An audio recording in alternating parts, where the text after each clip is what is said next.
اور جس دیش کی عدالت عدل کرے، وکیل عدل لے کر دے، وہ دیش کبھی برباد نہیں ہو سکتا، وہ قوم کبھی برباد نہیں ہو سکتی، چاہے پانچوں دریا خوش ہو جائیں اور چاہے ساری بجلیاں چلی جائیں اور ہمارے پاس وہی ٹمٹماتی بتیاں ہوں اور وہی تیل کے چراغ ہوں، لیکن اگر میرے دیش میں عدل ہے تو دنیا کی کوئی طاقت ہمیں کچھ نہیں بگاڑ سکتی ہمارا۔ لیکن اگر ہم ظالم بن گئے تو اللہ کی ظالم سے کوئی محبت نہیں ہے، پھر ایٹمی طاقت بن کے بھی کچھ نہ ہوگا اور گھی کے چراغ جلا کے بھی کچھ نہ ہوگا اور رات کو دن بنا کے بھی کچھ نہ ہوگا کہ ظالم کے ساتھ اللہ کی کبھی مدد نہیں آتی اور مظلوم سے اللہ کبھی پیچھے نہیں ہٹتا، مظلوم چاہے کافر اور دہریہ کیوں نہ ہو، مظلوم ایک برادری ہے، اس میں مذہب کا کوئی ٹھپا نہیں، مظلوم ہونا شرط ہے، اللہ اس کے ساتھ ہے، اور ظالم بھی ایک برادری ہے، اس کے لیے ایمان اور کفر شرط نہیں ہے، تو اللہ کی تباہی کے نظام چلتے ہیں اور اللہ کے غیظ و غضب کے رندے پھر جاتے ہیں۔ میں آپ سے گزارش کروں گا آپ اپنی ذات سے شروع کریں، حکومت کا انتظار نہ کریں، آپ اپنی ذات سے شروع کریں۔ آج کے بعد میں اس اللہ اس کے رسول کی نافرمانی نہیں کروں گا، آپ کی عدالت میں کوئی بے نمازی، کوئی وکیل عورت، کوئی وکیل مرد بے نمازی نہ ہو، کوئی ظالم کا پشت پناہ نہ ہو۔ ہم یزید کو سب گالیاں دیتے ہیں، حسین کے لیے اب بھی آپ رو رہے تھے، لیکن کام سارے وہی ہوتے ہیں جس سے یزید کی تقویت ملتی ہے، حسین کو نہیں ملتی۔ حسین ایک استعارہ ہے مظلومیت کا اور یزید ایک استعارہ ہے ظلم کا۔ اب یہ قلم میں آپ کو دے رہا ہوں، لکھ لو، اب یزید کے استعارہ میں جانا چاہتے ہو یا حسین کے استعارہ میں جانا چاہتے ہو، یہ دنیا مٹ جائے گی، موت مٹا دے گی، ایک دن کسی کو یاد بھی نہیں ہوگا کہ طارق جمیل کون تھا اور احمد قیوم کون تھا اور چشتی صاحب کون تھے اور صدر صاحب کون تھے۔ قبریں مٹی میں مٹی بنا دیتی ہیں، یہاں کی ہر عزت دولت شہرت کی آخر انتہا یہ چند مٹھی خاک کے سوا کچھ نہیں۔ جاؤ بادشاہوں کی قبروں پر دیکھو، کھود کے دیکھو، خاک کے سوا تمہیں کچھ نظر نہیں آئے گا۔ اجل ہی نے چھوڑا نہ کسرا نہ دارا، اسی سے سکندر صفات بہارا، ہر ایک لے کے کیا کیا نہ حسرت سے دھارا، پڑا رہ گیا سب یوں ہی ٹھاٹ سارا، جگہ جی لگانے کی دنیا نہیں ہے، یہ عبرت کی جا ہے تماشا نہیں ہے۔ اب ہم سب مل کر توبہ کریں اور اپنی ذات سے شروع کریں کہ ہم سچائی کے ساتھی بنیں گے، نماز نہیں چھوڑیں گے، کسی کا حق نہیں ماریں گے، بچوں کو حلال کھلائیں گے، حرام کا لقمہ کبھی سرسبز نہیں ہوتا اور حلال کے لقمے پر کبھی خزاں نہیں آتی، ظلم کے پیسے پہ کبھی بہار نہیں آتی اور حلال پیسے پر کبھی خزاں نہیں آتی۔ ظالم کے لیے اللہ کی کسی قسم کی کوئی ہمدردی نہیں اور مظلوم کے لیے ساتوں آسمان کے دروازے کھلے ہوئے۔ جو اپنے بچوں کو حلال کھلائے گا اس کے بچے نہال رہیں گے، آباد رہیں گے، خوشحال رہیں گے۔ جو اوروں کے منہ سے نوالا کھینچ کے کھلائے گا وہ خود بھی تڑپے گا اور اس کی نسلیں بھی تڑپیں۔ تو میں آپ سب بھائی بہنوں سے گزارش کرتا ہوں کہ نئی زندگی شروع کریں، پچھلی پر توبہ کر لیں۔ رمضان ہے اور مغفرت کا مہینہ چل رہا ہے، مغفرت کا مہینہ چل رہا ہے اور رمضان کا مطلب ہے جل جانا، رمضان جل جانا۔ یہ کیا مطلب ہے جل جانا؟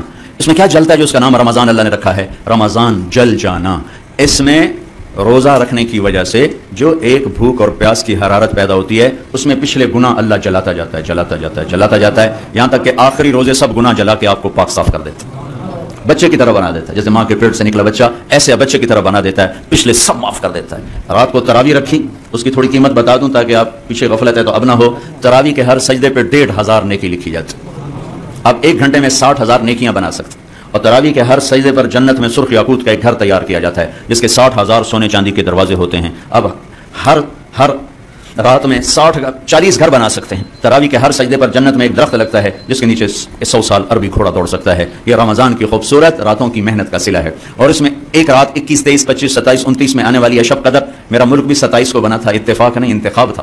13 اگست کو کیوں نہیں ہو گیا؟ 15 اگست کو کیوں نہیں ہو گیا؟ 15 جولائی کو کیوں نہیں ہو گیا؟ یہ 14 اگست ہی کیوں چنا اللہ نے کہ اس دن 27 کی رات آ رہی ہے، اور یہ 27 کی رات 2 زمین کے ٹکڑے اسلام کے نام پر 14 صدی میں وجود میں آئے ہیں۔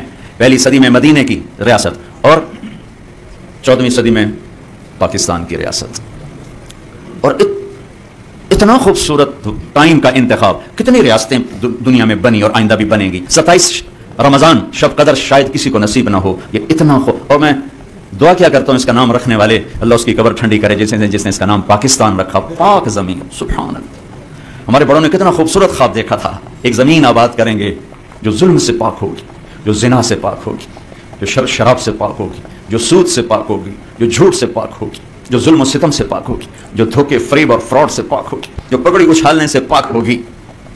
لیکن چمن میں تخت پر جس دم شہ گل کا تجمل تھا، ہزاروں بلبلیں تھی باغ میں ایک شور تھا غل تھا، کھلی جب آنکھ نرگس کی نہ تھا جز خار کشبہ کی، بتاتا باغباں رو رو یہاں غنچہ یہاں گل تھا۔ وہ لوگ قبروں میں چلے گئے خواب دیکھنے والے، ایک دیش بنے گا جہاں ماں کی عزت ہوگی، بیوی کا احترام ہوگا، بیٹی کی سر پہ چادر کو کوئی نہیں کھینچے گا۔ میرے تلمبا میں رنجیت سنگھ نے 1818 میں ملتان فتح کیا تو اس نے 3 بازار حسن بنائے، ایک ملتان میں، ایک کہروڑ پکا میں اور ایک تلمبا۔ تلمبا میرا ہوم ٹاؤن ہے، اس کے ساتھ ہی میرا گاؤں۔ تو ایک زمانے بعد خیال ہے کہ طوائفیں بھی تو کسی کی بیٹیاں ہیں، پتہ نہیں کس مجبوری نے ان کو اس گھنگرو پہنائے ہیں۔ میں نے تو جب ان سے مل کر حالات سنے تو میں سوچ میں پڑ گیا کہ طوائف ظالم ہے یا وہ سردار ظالم ہے جس نے گھنگرو پہنا ہے، یا وہ معاشرہ ظالم ہے جس نے اس غریب کی بیٹی کو گھنگرو پہنا ہے؟ میرا تو کلیجہ پھٹ گیا۔ بات کی ہمارے ایک ساتھی نے کہ میری بیٹی ہو، ہم آپ پہ حضرت بی بی فاطمہ کی چادر چڑھانے آئے۔ کوئی تقریر ہے، ایک جملہ، ان بچیوں نے پھوٹ پھوٹ کے رونا شروع کر دیا، اوئے ہوئے ہوئے، پہاڑ پتھر پگھل رہے تھے ان کے آنسوں۔ یہ دیش بڑا پیارا ہمیں ملا تھا، جغرافیائی لحاظ سے بھی عجیب و غریب ہے، معدنیات سے بھی عجیب و غریب ہے، اور انسانی صلاحیتوں کے لحاظ سے بھی عجیب و غریب ہے۔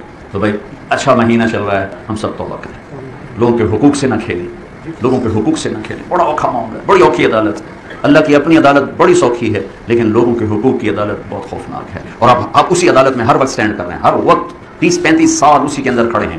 اگر آپ کا قلم نہ بکا، آپ کا ضمیر نہ بکا، آپ کے ایمان پہ ظلم کا داغ نہ لگا، تو آپ سب اپنے وقت کے جنید بغدادی اور عبد القادر جیلانی اور یہ رابعہ بصری ہیں۔ لیکن اگر یہ بک گیا پھر بڑے گھاٹے کا سبب، بڑے گھاٹے کا سبب۔ تو بھائی ہم اس مبارک مہینے میں توبہ بھی کریں، اللہ کی بارگاہ میں عہد بھی کریں کہ آج کے بعد ہماری عدالتوں میں ظلم نہیں ہوگا، ٹھیک ہے؟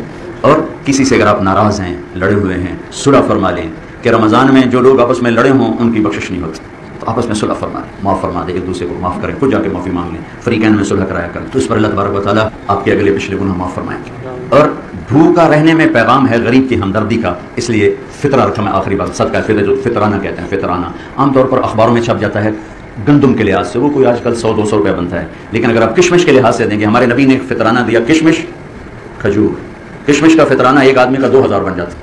تو آپ سب سے کہتا ہوں جب آپ فطرانہ دینے لگیں تو کشمش کے ریٹ معلوم کر کے اس کے لحاظ سے دیں، یا کھجور کے لحاظ سے دیں، تاکہ غریب کا زیادہ فائدہ ہو، ٹھیک ہے؟